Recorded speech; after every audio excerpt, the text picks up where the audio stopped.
भोजन के समय जो आनंद बढ़ा वह करोड़ों मुख से भी नहीं कहा जा सकता। वर्णन करने वाले हैं वो भगवान भोलेनाथ की बारात के समय का जो भोजन था, अलग अलग टीमों का, अलग अलग जातियों का भोजन कर चुगने पर सबके हाथ में धुलवाकर पान दिए। भोजन कर लिए सबने तो सबको पान दिए खाने के लिए। फिर सब लोग जहाँ ठहरे थे वहां चले गए।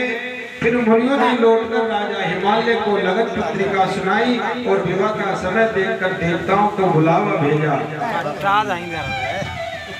सब देवताओं को आदर सिद्ध बुलवा लिया और सबको यथा योग आसन दिए वेद की रीति से।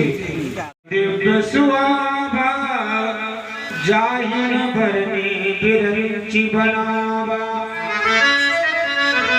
बेटे शिव विप्रन शिवनाई, हृदय सुमरी निज प्रभु रघुराई। वेदी का एक अत्यंत सुंदर दिव्य सिंहासन था जिसकी सुंदरता का वर्णन किया नहीं जा सकता, क्योंकि वह स्वयं ब्रह्मा जी का बनाया हुआ था। जिस वेदी के पास भोले बाबा को बैठाने के लिए, आसन के लिए जो सिंहासन बना हुआ था मणियों का, बाका शोभा का वर्णन नहीं किया जा सकता। वो स्वयं ब्रह्मा जी ने निर्माण किया था उसका। ब्राह्मणों को सिर नवाकर हृदय में अपने अत्यंत रघुनाथ जी का स्मरण करके शिव जी उस सिंहासन पर बैठ गए। फिर मुनीश्वरों ने पार्वती को बुलाया ऋषियों ने और सखियां श्रृंगार करके उन्हें ले आई। पार्वती जी के रूप को देखते ही सब देवता मोहित हो गए। इतना सुंदर रूप सती माता पार्वती का संसार में ऐसा कभी कौन है जो उस सुंदरता का वर्णन कर सके। ऐसा कोई पैदा ही नहीं हुआ पृथ्वी पर। जगदम्बिका जानी भग भामा, पार्वती जगदम्बा और शिव जी की पत्नी समझकर देवता मन ही मन उनको प्रणाम करने लगे। भवानी की सुंदरता की सीमा है, करोड़ों मुख से भी उनकी शोभा कह नहीं जा सकती। इतनी सुंदर जगत जननी माता पार्वती भगवती अंबिका करोड़ों मुखों से भी करते नहीं बनता। वेद शेष जी और सरस्वती, शेष जी के 1000 मुख हैं। अगर एक बात किए तो 1000 बार किए वो बात। इसी प्रकार वो भी सच्चा रहे भगवान की वर्णन करने में, क्योंकि वर्णन तो हर चीज का होता है। वर्णन हर चीज का होता। अपन समझ के ये कथा कैसे चल रही है कि बढ़िया के फिर भी काई है तो मति के अनुसार आदमी जगह 6 तो साउंड है, 3-4 महाराज है, कहाँ के हैं, वर्णन है अपनी अपनी मति के अनुसार। इसी प्रकार देवता शेष जी 1000 मुखों से उनकी गाथा करने की, वर्णन करने की कोशिश कर रहे, लेकिन फिर भी केवल में आई नहीं वो बात तो वो है कैसा। भी संकोच के मारे पति शिव जी के चरण कमलों को देख नहीं सकती, परंतु उनका मन रूपी भोरों से वही रसपान कर रहा है। मुनि अनुशासन धन पति है, पूजे शंभु भावनी, को सुनी संशय करी जनी, सुर अनादि जिए जा नहीं। मुनियों की आज्ञा से शिव और पार्वती ने गणेश जी का पूजन किया। देखिए मन में देवताओं को अनादि समझकर कोई रस बात को सुनकर शंका न करें। इस बात की अपन शंका न करें कि गणेश जी शंकर जी कोई बेटा तो वो उनकी पूजा कर रहे हैं। मन में देवताओं को अनादि समझकर अपने मन में अपन भी देवताओं आदि ना अनादि, जिसकी कोई जड़ नहीं कहने का मतलब ये मानिए, पकड़े चले जाओ। गणेश जी की पूजा की और कोई शंका न करेगी। गणेश जी तो शिव पार्वती की संतान है। अभी विवाह से पूर्व भी वे कहां से आ गए, क्योंकि भी विवाह हुआ ही नहीं और बेटा पहले से तैयार है, इसमें कोई शंका नहीं है। वेदों में विवाह की जैसी रीति कही गई है, मुनियों ने वे सभी रीति कर्म शंकर जी के विवाह की। पर्वतराज हिमालय ने हाथ में कुछ लेकर कन्यादान हाथ पकड़कर भवानी शिव पत्नी जानकर शिव जी को समर्पण कर दिया विधि विधान से। और अभी भी कई कन्यादान करे श्याम से पी रहे, जिन्हें यही पता नहीं कि मेरी बेटी का बन के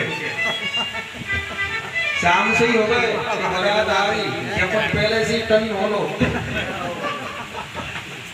और जबकि राजा हिमालय हाथ में कुशा लेकर के वेदों की रीति से भगवान शिव की पत्नी समझकर उनको शिव जी को समर्पण कर दिया। क्योंकि हमने आंकन से देखी लॉकडाउन में फेरा पड़े नहीं, बेटी के पिताजी पहले से ये छूट अजय भैया कन्यादान कर ले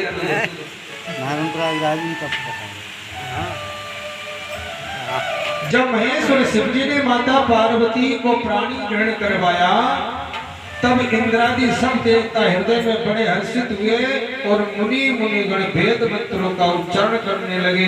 देवगण शिव जी भगवान के जय जयकार करने लगे। देखिए आप वेद मंत्र मुनि बड़े उच्च नहीं, जय जय जय शंकर सुरकर।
अनेक प्रकार के बाजे बजने लगे। महाराज जी पहरा पाड़ रहे थे, पंडित जी पानी ग्रहण संस्कार।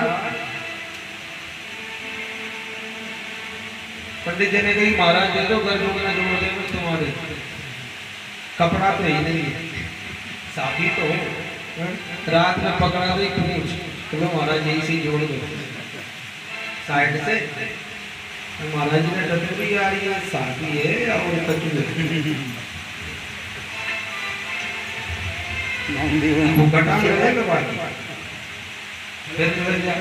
भगवान विष्णु के ठीक पंडित जी हमें से अगर गांठ छोड़ गई तो आगे कहीं गांठ पक्की हो पति पत्नी की पानी ग्रहण संस्कार। विष्णु जी बगल में